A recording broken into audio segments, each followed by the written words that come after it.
بسم اللہ الرحمن الرحیم۔ نماز کسوف اور نماز خسوف یہ دو لفظ استعمال کیے جاتے ہیں۔ اگر سورج گرہن لگے تو اس وقت لفظ استعمال کیا جاتا ہے کسفت الشمس، اس وقت نماز کسوف کاف کے ساتھ اس کو نماز کسوف کہا جاتا ہے۔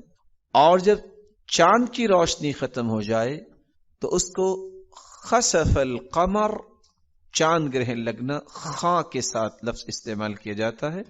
رسول اللہ صلی اللہ علیہ وسلم نے صحابہ کرام کو یہ نماز پڑھائی۔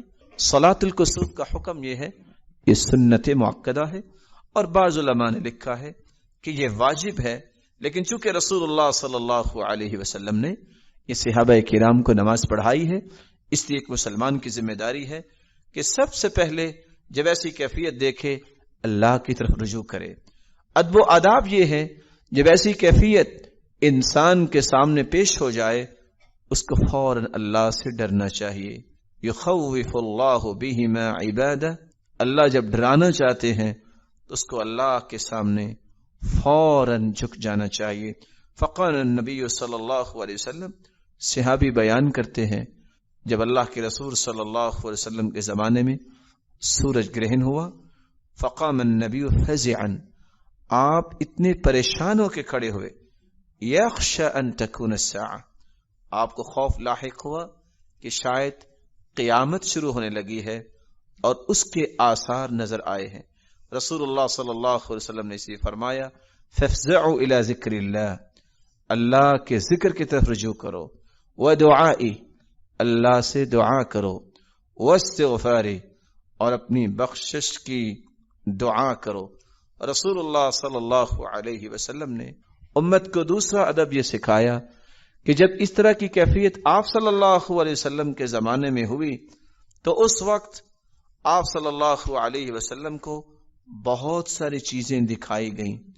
ان چیزوں میں ایک یہ بھی تھی کہ ایک عورت نے بلی کو باندھا اور اس وجہ سے وہ جہنم چلی گئی، نہ تو خود اس کو خوراک دیتی تھی اور نہ ہی اسے چھوڑتی تھی کہ وہ خود اپنی خوراک تلاش کر لے۔ اس جگہ اللہ کے رسول صلی اللہ علیہ وسلم نے یہ بھی دیکھا، نماز پڑھتے وقت آپ صلی اللہ علیہ وسلم پھونکے مار رہے ہیں اور آپ پیچھے ہٹے اور آگے گئے نماز کی حالت میں۔ صحابہ نے سوال کیا، سرتاج رسول یہ آگے جانا اور پیچھے جانا کیوں تھا؟ فرمایا مجھے جنت کا ایک خوشہ پیش کیا گیا، میں اس کو پکڑنے کے لیے آگے بڑھا، اگر وہ میں پکڑ لیتا پوری دنیا بھی اس کو کھاتی ختم نہ ہوتا۔ میں پیچھے اس لیے ہٹا کہ جہنم کی آگ دکھائی گئی، میں اس لیے پیچھے ہٹا اور میں نے اس لیے پھونک ماری تاکہ میری امت اور میرے صحابہ کو آگ نہ چھو جائے۔ رسول اللہ صلی اللہ علیہ وسلم کو یہ بھی دکھایا گیا کہ وہ شخص اپنی ساری انتڑیاں اس کی باہر ہیں جس نے سب سے پہلے مکے میں شرک پھیلایا تھا، جس کا نام عمرو بن لحی تھا، وہ جہنم میں اپنی انتڑیوں کو گھسیٹتا ہوا چل رہا ہے۔ رسول اللہ صلی اللہ علیہ وسلم کو یہ بھی دکھایا گیا کہ کثرت سے عورتیں جہنم میں جائیں گی۔ صحابیات یہ سن کے پریشان ہوگی۔ ایک صحابیہ جو خطیبہ تھی، ام یعقوب رضی اللہ تعالی عنہ، جس کو بات کرنے کا بڑا ایک سلیقہ اور جرت تھی، کہا اللہ کے رسول صلی اللہ علیہ وسلم ہمارا گناہ کیا ہے؟ مرد کیوں نہیں زیادہ جہنم میں جائیں گے؟ فرمایا دو گناہوں کی وجہ سے، تکفرن العشیر وتکثرن اللعن، تم لعن تان زیادہ کرتی ہو اور خامدوں کی ناشکری بہت کرتی ہو، ان دونوں مصیبتوں سے بچنا چاہتی ہو۔ یا معاشر النساء تصدقن واکثرن من الاستغفار، کثرت سے استغفار کیا کرو اور کثرت سے صدقہ کیا کرو۔ رسول اللہ صلی اللہ علیہ وسلم نے یہ پہلو اس لیے بیان کیے کہ جب یہ کیفیت طاری ہو جائے تو جہاں انسان کو خوف کھانا چاہیے وہاں ایسے گناہوں سے توبہ کرنی چاہیے۔ تیسرا ادب یہ ہے فوراً امام کو مطلع کرنا چاہیے، لوگوں کو آواز دینی چاہیے، ان الصلاۃ جامعہ، لوگوں آؤ نماز پڑھیں۔ چوتھا ادب یہ ہے نماز کسوف اور خسوف کے لیے نہ اذان ہوتی ہے نہ اقامت ہوتی ہے، بلکہ 2 رکعت نماز پڑھی جاتی ہے اور پانچواں ادب یہ ہے اس 2 رکعت نماز میں قرات جو ہے وہ بلند آواز سے کی جاتی ہے. رسول اللہ صلی اللہ علیہ وسلم کا طریقہ مبارک تھا، آپ لمبی قرات کرتے، پھر آپ رکوع میں چلے جاتے، پھر آپ کھڑے ہوتے، دوبارہ قرات کرتے، پھر آپ رکوع میں چلے جاتے.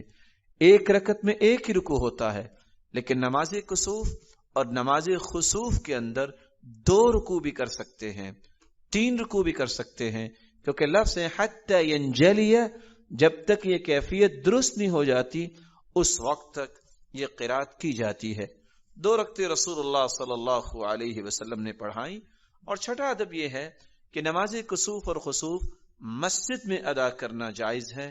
رسول اللہ صلی اللہ علیہ وسلم کے زمانے میں جب سورج گرہن ہوا تو آپ دوڑ کے مسجد میں گئے، وصف الناس وراء، اور لوگوں نے آپ کے پیچھے صفیں بنا لی.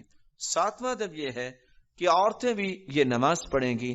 اسماء بنت ابی بکر رضی اللہ تعالی عنہا اس دن جس دن سورج گرہن ہوا نماز کے لیے کھڑی ہوئی. سیدہ عائشہ جب تشریف لائیں تو پوچھا آپ کون سی نماز پڑھ رہی ہو؟ تو نماز کی حالت میں ہی فاشارت بیدها الى السماء، سیدہ اسماء رضی اللہ تعالی عنہا نے فرمایا وقالت سبحان اللہ، تو نماز کی حالت میں کہا تم دیکھ نہیں رہی کہ آسمان پہ کیا کیفیت بنی ہے؟ تو فوراً سیدہ عائشہ رضی اللہ تعالی عنہا بھی نماز شروع کر دیتی ہیں. اور راوی روایت کرتے ہیں فاشارت ای نعم فقمت حتى تجلاني الغشي، سیدہ عائشہ رضی اللہ تعالی عنہ فرماتی ہیں گرمی کا موسم تھا، جب سورج گرہن ہوا اور ہم نماز پڑھ رہے تھے، اتنی لمبی قرات کی، قریب تھا کہ مجھ پہ غشی طاری ہو جائے. رسول اللہ صلی اللہ علیہ وسلم نے امت کو یہ آداب سکھائے. ہاں اگر کوئی سفر میں ہے اور وہاں بھی نماز کا اہتمام کرنا چاہتا ہے تو چونکہ امر ہے فَإِذَا رَأَيْتُمُوهَا فَصَلُّوا، تو وہاں بھی انسان کو نماز پڑھنی چاہیے.